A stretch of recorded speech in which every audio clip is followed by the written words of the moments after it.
So Canada is yet to share any kind of evidence to back the wild and bizarre allegations that were made by the Canadian Prime Minister Justin Trudeau, where he had said that the murder of Nijjar is in some ways linked directly to the agents of the government of India.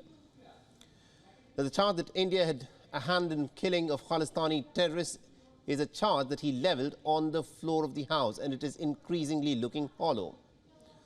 While Canada's Western allies maintain a bit of a nuanced position, they're asking New Delhi and Ottawa to jointly probe.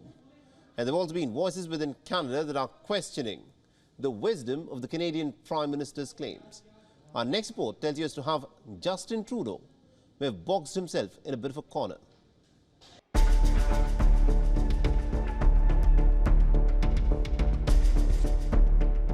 Prime Minister Trudeau, I think, has made a huge mistake. It'd be important that India work with the Canadians on this investigation.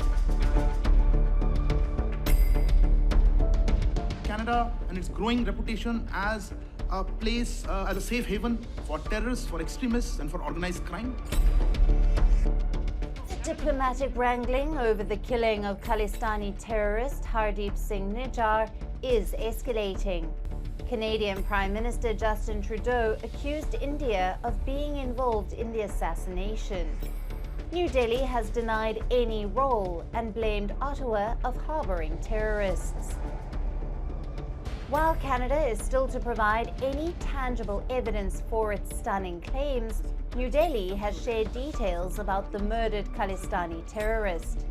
According to Indian authorities, Nijjar was not just an ordinary Sikh immigrant, but a terrorist who was involved in several criminal and terror activities in India, Pakistan, and Canada. He was accused of being a member of the Babar Khalsa International and later the Khalistan Tiger Force, both banned terrorist organizations. Nijjar has been accused of supporting Sikh separatism as a way to destabilize India. He is accused of being engaged in drug smuggling and extortion syndicate in Canada. He is also linked to raising money for terrorist activities. He was also alleged to have links with Pakistan's spy agency ISI. Nijjar visited Pakistan in the year 2012, where he came into contact with terrorist Justin Singh Nijjar and plotted attacks in India. While Canada is yet to share any proof, Trudeau is facing heat within his country. Information briefings or open source briefings, which is information that's available to the public doing an internet search, which I find frustrating.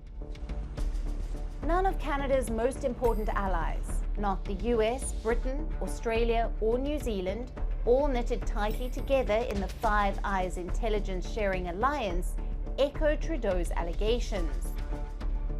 But none have stepped up to condemn India for its alleged involvement in the June slaying on Canadian soil. Former Pentagon official criticized the Canadian government for not backing their claims with credible evidence and says Trudeau is shooting from the hip. Prime Minister Trudeau, I think, has made a huge mistake.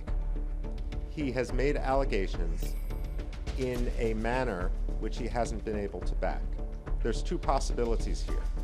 Either he was shooting from the hip and he doesn't have the evidence to support the accusations he made against the Indian government, or there is something there.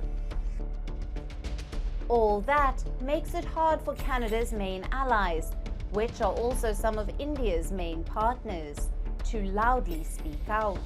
And without any tangible proof, Trudeau is clearly in a tight spot. Bureau Report, WION World is One. All right, now to give us more perspective in terms of what's of course happening between India and Canada at this moment, we're being joined by Mr. Michael Rubin, the former Pentagon official and also a senior fellow at the American Enterprise Institute. Mr. Rubin, thank you very much indeed for joining us here on WION. Now, the question that I want to start with is this. You know, Justin Trudeau, the Prime Minister of Canada, in fact, made that wild and bizarre statement on the floor of the House in the Parliament. It's 5 days since he said, what he said. But so far, we've not heard any kind of proof to back up those claims. What do you make of this? Well, first of all, thank you for having me, Mohammed. Look, when I worked at the Pentagon, I consumed intelligence. I was provided with intelligence. And oftentimes intelligence is a lot less clear than perhaps politicians want to make out. Certainly in the United States, we saw this with regard to the Iraq War. And so the silence of the Five Eyes could simply be because Justin Trudeau was adding an interpretation to which the intelligence community didn't agree.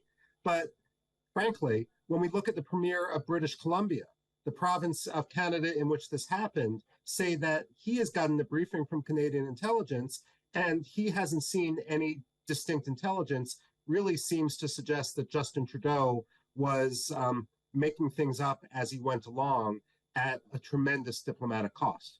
Absolutely, indeed. And the reason as to why the India-Canada relations have plummeted in this manner is because the statement came from an individual no less than the Prime Minister of Canada. One would assume that the Canadian Prime Minister would have been briefed properly and appropriately by the intelligence agencies within Canada before he would have made that statement on the floor of the Parliament. Do you think that there was a bit of an issue between what was perhaps told to him by the Canadian intelligence agencies and what he ended up saying?